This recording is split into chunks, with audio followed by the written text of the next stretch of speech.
विषय सामान्य विज्ञान, इयत्ता 8वी, धडा पहिला, सजीव सृष्टी व सूक्ष्म जीवांचे वर्गीकरण. प्रस्तावना. मुलांनो, सजीव कशाला म्हणतात? बाई जे हालचाल करतात, ज्यांना अन्न, पाणी, हवा यांची गरज असते, त्यांना आपण सजीव असे म्हणतो. अगदी बरोबर. या सजीवांमध्ये मानव, वृक्ष, प्राणी, सूक्ष्मजीव यांचा समावेश होतो. निसर्गामध्ये विविध प्रकारचे सजीव व सूक्ष्मजीव आढळून येतात. त्यांचा आकार, रंग, गुणवैशिष्ट्ये ही वेगवेगळी असतात. सर्व सजीवांमध्ये काही जीवनक्रिया सतत सुरू असतात. सजीवांना जीवन जगण्यासाठी पोषण आवश्यक असते. त्यांची वाढ होते. श्वसन, अभिसरण, उत्सर्जन, हालचाल अशा विविध क्रिया त्यांच्या शरीरात चालू असतात. ते प्रजनन करतात व त्यांचा मृत्यूही होतो.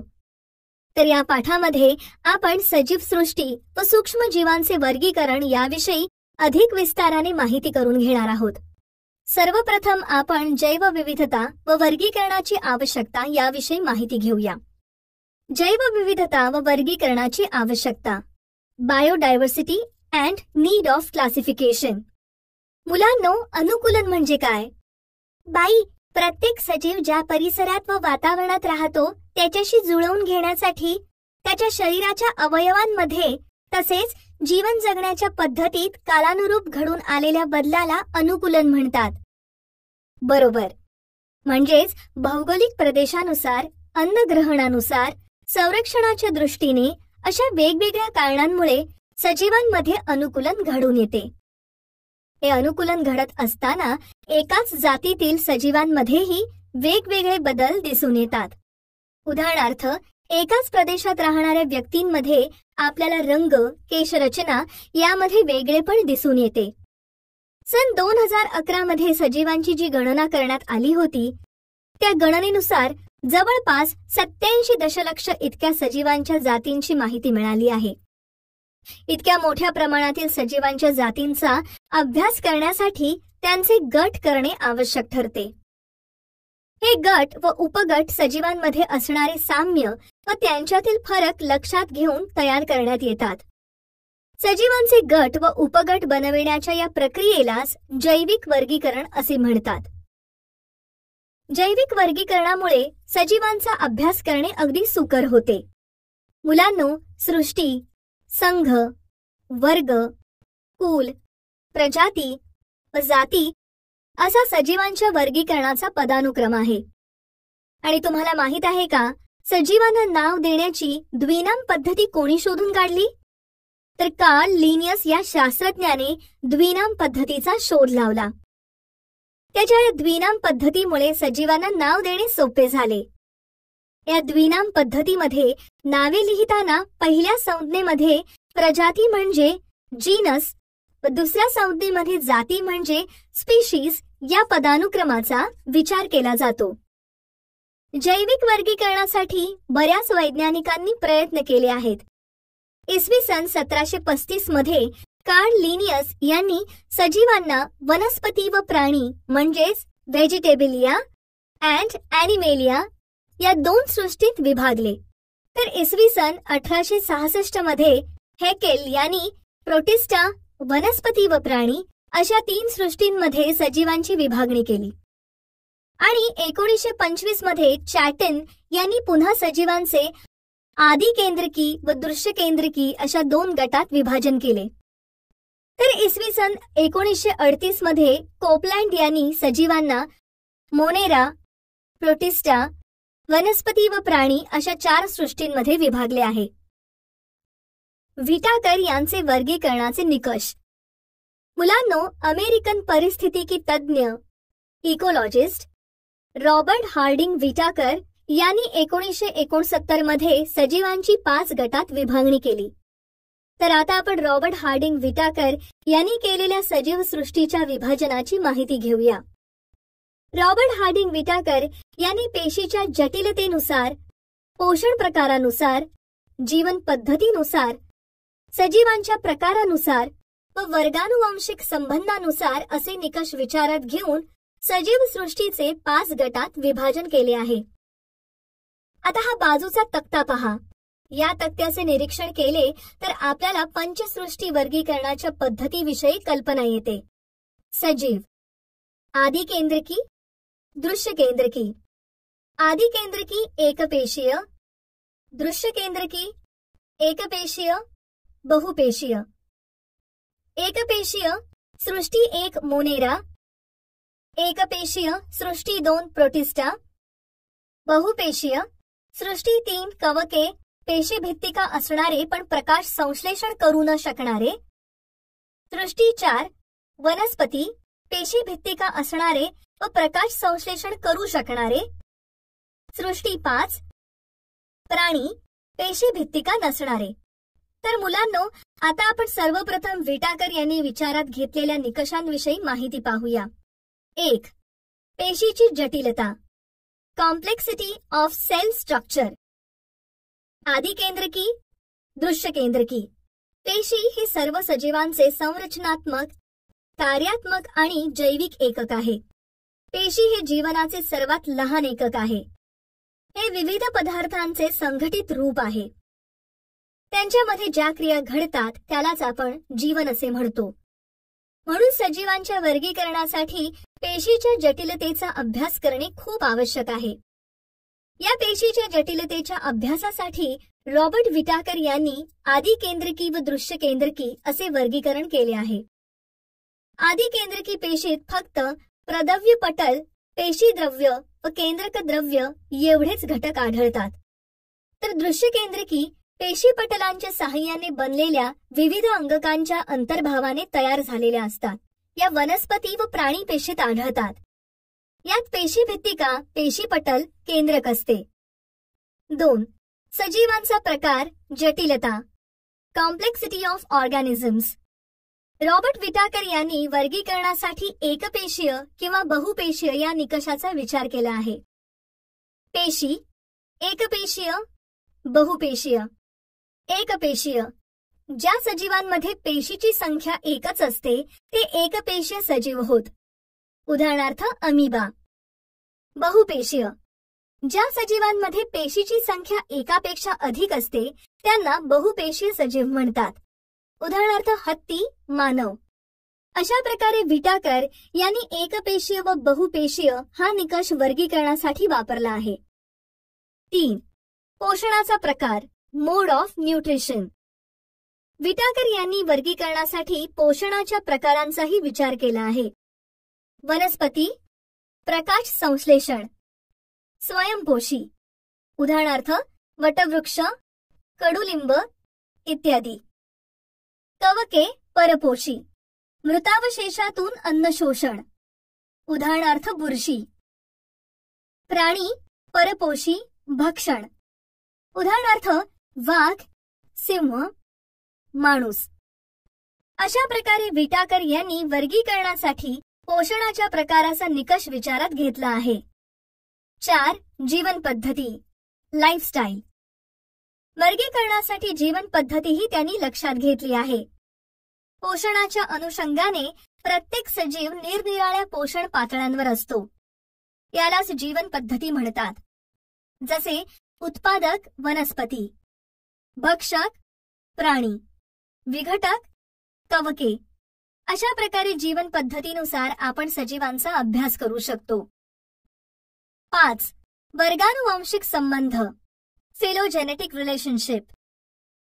रॉबर्ट विटाकर यांनी सजीवांच्या वर्गीकरणासाठी वर्गानुवांशिक संबंध या निकषाचा विचार केला आहे. यामध्ये त्यांनी आदिकेंद्रकी ते दृश्यकेंद्रकी, एकपेशीय ते बहुपेशीय अशा पद्धतीत सजीवांचे वर्ग विकसित होत गेले. याला वर्गानुवंशिक संबंध असे म्हणतात. विटाकर यांचे वर्गीकरणांचे निकष: पेशीची जटिलता, सजीवांचा प्रकार, पोषणाचा प्रकार, जीवन पद्धती, वर्गानुवंशिक संबंध. विटाकर यांनी अभ्यासलेली सृष्टी. मुलांनो, आता आपण विटाकर यांनी सजीवांचे वर्गीकरण कसे केले आहे ते सविस्तर समजून घेऊया. सृष्टी 1, मोनेरा. मोनेरा या जीवसृष्टीची माहिती घेण्यासाठी एक कृती करा. कृती. सर्वप्रथम एक काचपट्टी स्वच्छ करून त्या काचपट्टीवर एक दह्याचा थेंब घ्या. ताकाचा थेंब असला तरी चालेल. आता या दह्याच्या थेंबामध्ये थोडे पाणी मिसळून त्याचे विरलन करून घ्या, म्हणजेच ते काचपट्टीवर पसरून घ्या. आता त्यावर अलगदपणे आच्छादन काच ठेवा. ही काच सूक्ष्मदर्शिकेखाली ठेवा. सांगा बरं तुम्हाला काय दिसले? बाई, हालचाल करणारे काडीसारखे जीव दिसतात. अगदी बरोबर. तुम्हाला या काचपट्टीवर जे हालचाल करताना लहान लहान सूक्ष्मजीव दिसतात ते सूक्ष्मजीव म्हणजेच लॅक्टोबॅसिलाई जीवाणू आहेत. मोनेरा या सृष्टीत सर्व प्रकारचे जीवाणू व नीलहरित शैवाल यांचा समावेश होतो. आता ही बाजूची आकृती पहा. यात दिसणारे विविध सजीव हे मोनेरा सृष्टीत मोडतात. आता आपण मोनेरा सृष्टीतील सजीवांची लक्षणे पाहूया. मोनेरा सृष्टीची लक्षणे. 1. मोनेरा सृष्टीतील सर्व सजीव हे एकपेशीय असतात. 2. या सृष्टीतील सजीव हे स्वयंपोषी म्हणजेच स्वतःचे अन्न स्वतः तयार करणारे किंवा परपोषी म्हणजे दुसऱ्यावर अन्नासाठी विसंबूत असणारे असतात. 3. हे सजीव आदिकेंद्रकी असतात व यांना पटलबद्ध केंद्रक किंवा पेशी अंगके नसतात. सृष्टी 2. प्रोटिस्टा. मुलांनो, प्रोटिस्टा ही सृष्टी समजून घेण्यासाठी एक कृती करा. कृती. सर्वप्रथम एका साचलेल्या पाण्याच्या डबक्यातील एक थेंब काचपट्टीवर ठेवा आणि सूक्ष्मदर्शिकेखाली या थेंबाचे निरीक्षण करा.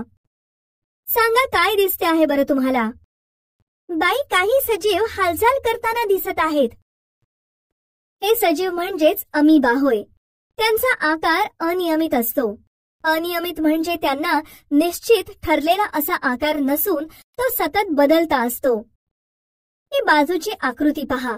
या आकृतीत दिसणारे वॉल्वॉक्स, पॅरामेशियम, युग्लिना, अमिबा हे सजीव प्रोटिस्टा या सृष्टीत मोडतात, म्हणजेच त्यांचा प्रोटिस्टा या सृष्टीत समावेश होतो. आता या सृष्टीतील सजीवांची लक्षणे कोणती असतात? लक्षणे. 1.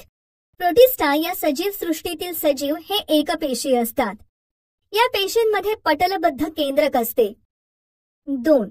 या सृष्टीतील सजीवांना प्रचलनासाठी म्हणजेच स्वतःच्या वेगवेगळ्या जीवनक्रिया पूर्ण करण्यासाठी छद्मपाद किंवा रोमके किंवा कशाभिका असतात. 3. या सृष्टीतील सजीव हे स्वयंपोषी व परपोषी असतात. 4. बहुत करून ते पाण्यात राहतात. 5. ते दृश्य केंद्रकी असतात. स्वयंपोषी सजीव म्हणजे युग्लिना व वॉल्वॉक्स पेशीमध्ये हरित लवके असतात आणि परपोषी सजीव म्हणजे अमिबा, पॅरामेशियम, प्लास्मोडियम इत्यादी सजीव. ही झाली प्रोटिस्टा सृष्टीची लक्षणे. सृष्टी 3. कवके, फंगी. मुलांनो, कवक या सृष्टीविषयी माहिती मिळवण्यासाठी एक कृती करा. कृती. पावाचा किंवा भाकरीचा एक तुकडा थोडा ओलसर करून एका डबीत झाकण लावून 2 दिवस ठेवा. 2 दिवसानंतर ही डबी उघडा. सांगा तुम्हाला काय दिसले बरं? बाई, या तुकड्यावर कापसासारखे तंतू वाढलेले दिसतात. अगदी बरोबर. यालाच आपण बुरशी असे म्हणतो. आता आपण हे तंतू सूक्ष्मदर्शिकेखाली ठेवून पाहूया. पहा, हे तंतू सजीव आहेत. ते कवके या सृष्टीत मोडतात. आता कवक या सृष्टीची लक्षणे काय असतात बरं? लक्षणे. 1. कवक या सृष्टीत परपोषी, असंश्लेषी व दृश्य केंद्रकी सजीवांचा समावेश होतो. जास्तीत जास्त कवके ही मृतोपजीवी असतात व ती कुजलेल्या कार्बनी पदार्थांवर आपले जीवन जगत असतात. 3. कवकांची पेशीभित्तिका ही कायटिन या जटिल शर्करेपासून बनलेली असते. 4. काही कवके ही तंतूसारखी असतात. त्यातील पेशी द्रव्यात असंख्य केंद्रके असतात. 5. कवकांमध्ये हरित लवक नसते, म्हणून हे स्वतःचे अन्न स्वतः तयार करू शकत नाहीत. उदाहरणार्थ, कवक, किण्व म्हणजे बेकज यीस्ट बुरशी, ॲस्परजिलस, मक्याच्या कणसावरील बुरशी, पेनिसिलियम, भूछत्रे, मशरूम इत्यादी. 6. कवक ही बहुवंशीय असतात. रॉबर्ट हार्डिंग विटाकर यांच्या नंतर वर्गीकरणाच्या अनेक पद्धती मांडण्यात आल्या आहेत, परंतु आजही अनेक शास्त्रज्ञ विटाकर यांच्या पंचसृष्टी वर्गीकरणालाच प्रमाण मानतात. विटाकर यांच्या वर्गीकरण पद्धतीचे गुणदोष. मुलांनो, आपण रॉबर्ट विटाकर यांच्या पंचसृष्टी वर्गीकरणाचा अभ्यास केला आहे. आता या वर्गीकरण पद्धतीमध्ये कोणते गुणदोष आहेत यांची माहिती घेऊ. विटाकर यांच्या वर्गीकरण पद्धतीचे गुण. 1. विटाकर यांनी ज्या पद्धतीने वर्गीकरण केले ते शास्त्रीय गोष्टींवर अवलंबून आहे. 2.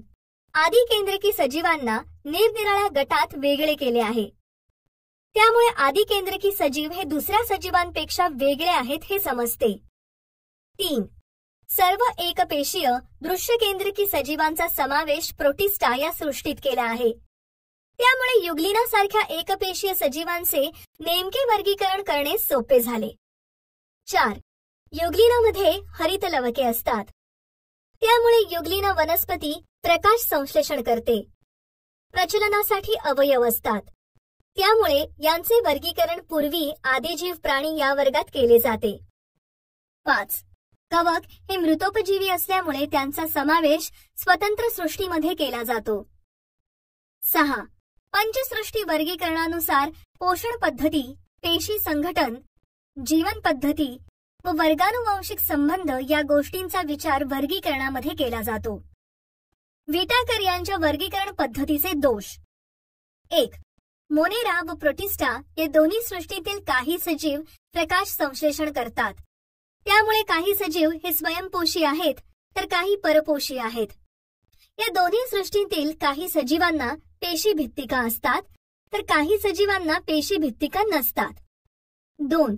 वेगवेगळी लक्षणे दाखविणारे सजीव प्रोटिस्टा या सृष्टीत एकत्र गटात टाकले आहेत. 3.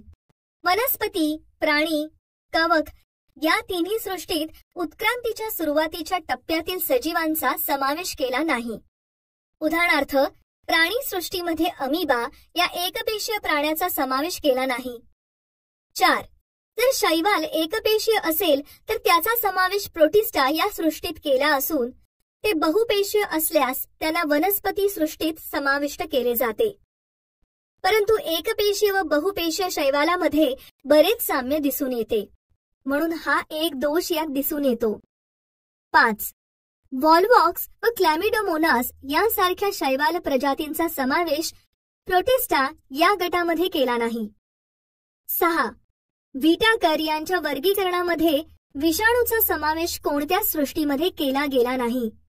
अशा प्रकारे आपण विटाकर यांच्या वर्गीकरणाचे गुण व दोष लक्षात घेणे आवश्यक आहे.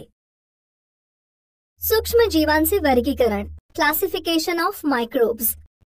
मुलांनो, आता आपण सूक्ष्म जीवांचे वर्गीकरण कसे केले जाते ते पाहूया. तुम्ही सूक्ष्मजीव हा शब्द ऐकला असेल. सूक्ष्म म्हणजे अतिशय लहान. सूक्ष्मजीव हे वेगवेगळ्या आकाराचे असतात. आपल्या पृथ्वीवर जे सजीव आहेत त्यात प्रामुख्याने सूक्ष्मजीव हे सर्वात जास्त प्रमाणात आहेत. या सूक्ष्मजीवांच्या आकाराच्या दृष्टीने पुढील प्रमाण लक्षात ठेवा.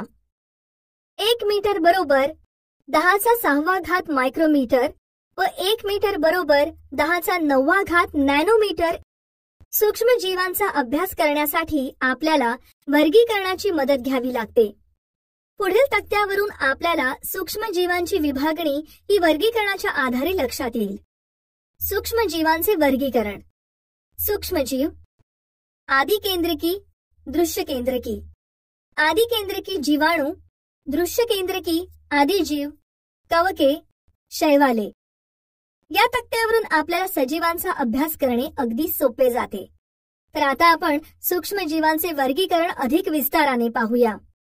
जीवाणू. बॅक्टेरिया. मुलांनो, जीवाणू हे मोनेरा सृष्टीतील आदिकेंद्रकी सूक्ष्मजीव असतात. त्यामध्ये हरितलवके नसतात, म्हणून ते सेंद्रिय द्रव्यातून अन्न मिळवतात. जीवाणू हे एकपेशीय सूक्ष्म सजीव असतात व ते माती, हवा, पाणी या सर्व माध्यमात आढळतात. या जीवाणूंचा आकार 1 मायक्रोमीटर ते 10 मायक्रोमीटर इतका असतो. जीवाणू हे एकच पेशी असलेला स्वतंत्र सजीव म्हणून जीवन जगतो. असे अनेक जीवाणू एकत्र येऊन आपल्या वसाहती म्हणजेच समूह बनवून राहतात. जीवाणू पेशी आधी केंद्रकी असते. पेशीमध्ये केंद्रक व पटलयुक्त अंगके नसतात. पण जीवाणूंमध्ये पेशी भित्तिका असते. जीवाणूंचे प्रजनन बहुधा द्विखंडी भवनाने म्हणजेच एका पेशीचे 2 भाग होऊन होते. अनुकूल म्हणजेच जीवाणूंच्या वाढीसाठी योग्य परिस्थिती असेल तर जीवाणू खूप प्रचंड वेगाने वाढतात व जवळपास 20 मिनिटात संख्येने दुप्पट होतात. आता हे बाजूचे चित्र पहा.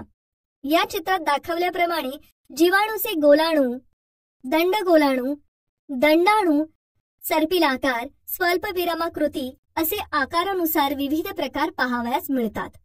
आदिजीव, प्रोटोझोआ. मुलांनो, आता आपण आदिजीवाविषयी माहिती घेऊ. आदिजीव हे एकपेशीय सूक्ष्मजीव असतात. ते प्रोटिस्टा सृष्टीतील एकपेशीय परंतु दृश्यकेंद्रकी पेशी असणारे सजीव असतात.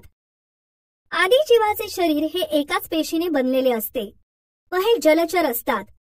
उदाहरणार्थ अमिबा. आदिजीवांचा आकार जवळपास 200 मायक्रोमीटर इतका असतो. आदिजीव हे माती, गोडे पाणी व समुद्रात आढळून येतात. तर काही आदिजीव हे इतर सजीवांच्या शरीरात राहतात. ते अनेक प्रकारच्या रोगांना कारणीभूत ठरतात.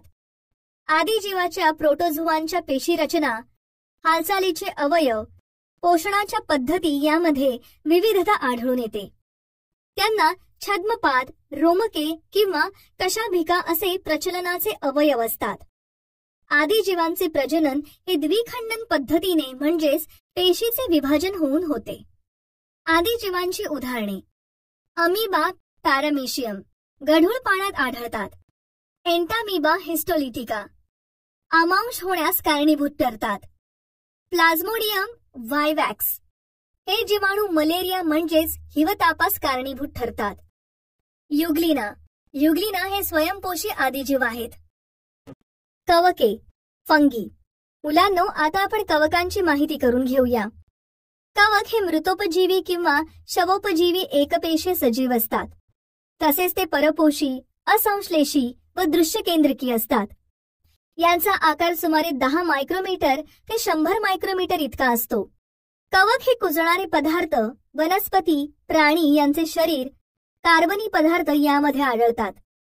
कवके हे मृतोपजीवी असून कार्बनी पदार्थांपासून अन्न शोषण करतात. कायटिन या जटिल शर्करेपासून कवकांची पेशी भित्तिका बनलेली असते. कवके तंतुरूपी असून आतील पेशी द्रव्यात असंख्य केंद्रके असतात. कवक या सूक्ष्मजीवांचे प्रजनन लैंगिक पद्धतीने आणि द्विखंडन व मुकुलायन अशा अलैंगिक पद्धतीने होते. उदाहरणार्थ यीस्ट, कॅन्डिडा, आळंबी म्हणजेच मशरूम, शैवाल, अल्जी. मुलांनो, शैवाल हे आकाराने सुमारे 10 मायक्रोमीटर ते 100 मायक्रोमीटर इतके असतात. शैवाल पाण्यात वाढते. हे दृश्यकेंद्रकी एकपेशीय स्वयंपोषी सजीव असतात. शैवाल हे पेशीतील हरितलवकाच्या सहाय्याने प्रकाश संश्लेषण करतात.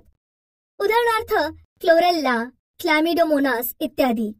शैवालाच्या थोड्या जाती या एकपेशीय आहेत, तर बहुसंख्य जाती या बहुपेशीय आहेत.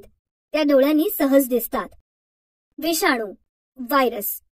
विषाणूंचा आकार जवळपास 10 नॅनोमीटर ते 100 नॅनोमीटर इतका असतो. विषाणूंना सजीव मानले जात नाही.